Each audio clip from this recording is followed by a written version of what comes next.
El tudnak képzelni egy képviselőt, aki drága öltönyben, nyakkendőben áll egy erdő szélén, kezében egy motoros fűrésszel, és neki esik egy behajtani tilos táblának?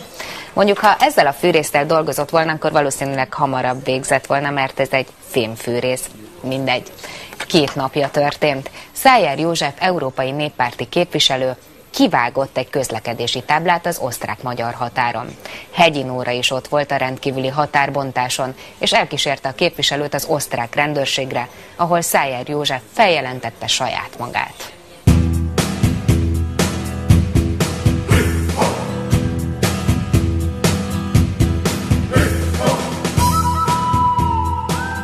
A leendő áldozat, a képviselők, az osztrákok, a helyiek és a láncfűrész. A több mint 10 hónapja tartó osztrák-magyar határmenti húzavona állandó és epizód szereplői, de a történet kedden újabb fordulatot vett.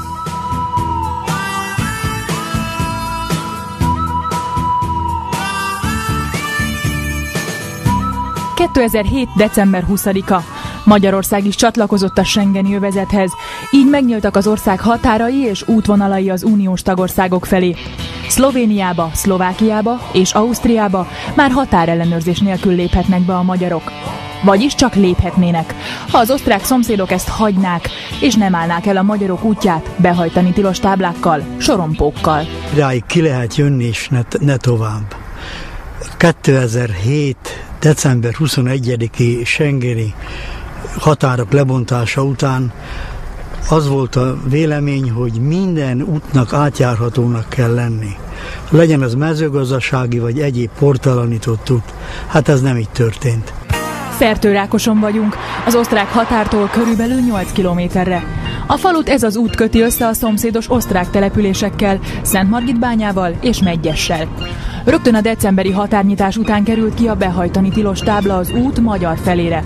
Ez tiltja a magyaroknak, hogy átmenjenek Ausztriába, miközben az osztrákok nyugodtan jöhetnek rajta. Nagyon sokan dolgoznak ezen a részen, Medgyesen, Szentmargitbányán, Merkenvádba, és nem kellene kerülni 46 kilométert, hanem 6-8 kilométerből megvan. Tehát akkor tulajdonképpen egy 38 kilométer pluszt tesznek meg, amikor... Igen.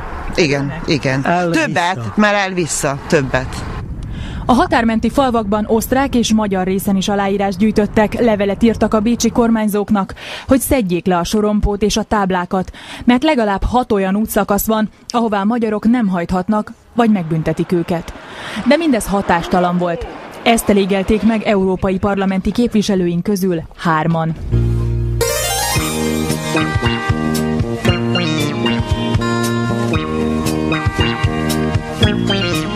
Szeretnénk, hogyha ez a tábla innen eltűnne. Ezért hoztunk egy levelet is, és azt gondoljuk, hogy nem helyes az, hogy az autókkal való behajtást itt tilalmazzák. Ugyanakkor hát azt gondoltuk, hogy lehet, hogy segíteni is kellene azt, hogy ez a tábla innen eltűnjön. Ottmar Karas képviselő úrral, aki szintén az Európai Néppárt képviselőcsoportjának az alelnöke hozzám hasonlóan, burgenlandi vezetőknek elküldjük. És ugye nem tudom ezt használni, hogyan kell, valaki meg tudja mutatni, hogy hogyan?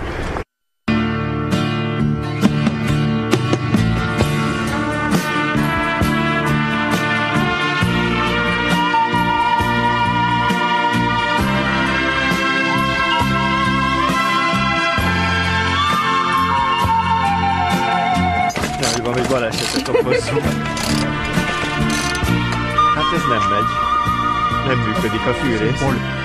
Láncfűrésszel és uniós zászlóval felfegyverkezve érkeztek az öltönyös magyar és osztrák képviselők a titkos akció helyszínére, hogy kidöntsék a behajtani tilos táblát. De a Szájer József vezette akció is legalább olyan nehezen ment, mint a hivatalos tárgyalások. Az osztrák fél ugyanis inkább csak beszélni szeretett volna. De bezzeg a magyar virtus. Lévi, gyere, kicsit rángassuk meg a táblát. És ki is fogod. Kihúzzuk. Menjünk.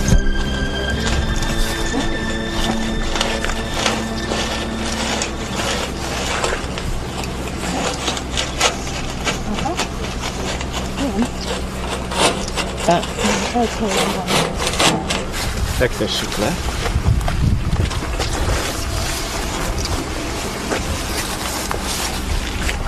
Nagyon régóta várunk erre, tehát az az igazság, hogy ígéretet már sokat kaptunk arra, hogy ezt innen elviszik, és vannak az országnak más területei is, és ez az egyezkedés egy kicsit sokáig tart.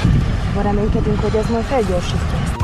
Közben az osztrák rendőrök és határőrök is megjöttek, de aztán tovább is hajtottak. Az osztrák képviselő meg aggódva mentelmi jogáért és a büntetés miatt inkább visszaállította volna a táblát. Lehet, hogy nem is kell visszarakni, nem? Szerintem ne rakják vissza. Azt kell visszarakni. Letakartuk. És hagytak egy kicsit. Míg az osztrák képviselő titkára öltönyben, a fűben guggolva még mindig kereste a tábla egykori helyét, Szájer Józseffel elindultunk a most már megszabadított úton az osztrák rendőrökön, számon kérni, hogy miért csak a magyarokat büntetik. Jó napot, én Szájer József vagyok Magyarországról, Európa parlamenti képviselő, és beszeretném jelenteni, hogy szimbolikusan letakartuk egy Európai Uniós zászlóval a behajtani tilos táblát ott az út végén. Jó, hát jöjjön be! Jó napot, Szájer József vagyok Magyarországról. Ne kamerázzanak, kérem! Ezt a táblát nem mi tettük ki, mi csak ellenőrizzük, hogy betartják-e a szabályt. A tábláról a megyei hivatal dönt. Csak érdekelne, hogy mikor tüntetik el, vagy mikor jelentik valakinek. Mi tényleg csak ellenőrizzük, nem a mi felelősségünk kitenni, így le se vehetjük. Válasz nincs, úgyhogy elindultunk Szentmargitbánya polgármesteréhez. A helyiekkel végül is neki kellene elfogadtatnia a határmenti utak megnyitását. A kis falvakban ugyanis attól féltek az emberek, hogy a schengeni határok megnyitásával nő majd a bűnözés, a forgalom és a környezetszennyezés. A fertőrákosi polgármester szerint viszont mindez csak vaklárma. Maga az osztrák belügyminisztérium kimutatta röviddel a schengeni bővítés után, hogy nem növekedésről, hanem visszaesésről lehet beszámolni, tehát igazából semmi olyan tapasztalat nincs. Nyilván egy-egy kirívó eset volt, akkor azt ők még jobban felnagyították. Az adatok szerint valójában 12%-kal még csökkent is a lopások száma a határ mentén, mert azóta több rendőr vigyáz a rendre. Közben Szájer Józseffel meg is érkeztünk az osztrák polgármesterhez Szentmargitbányán. Jó napot, Szájer József vagyok Magyarországról, Európa parlamenti képviselő, csak át szeretném adni ezt a levelet, amit Ottmar Karas osztrák képviselő úrral írtunk, hogy bontsák le a behajtani tilos táblát itt a határon. És persze azt is szeretnénk, ha a lakosság is elfogadná, hogy a magyarok tényleg szabadon átjöhessenek ide. Nézze, én ezt értem, de ebben az ügyben a regionális hivatalnál döntenek.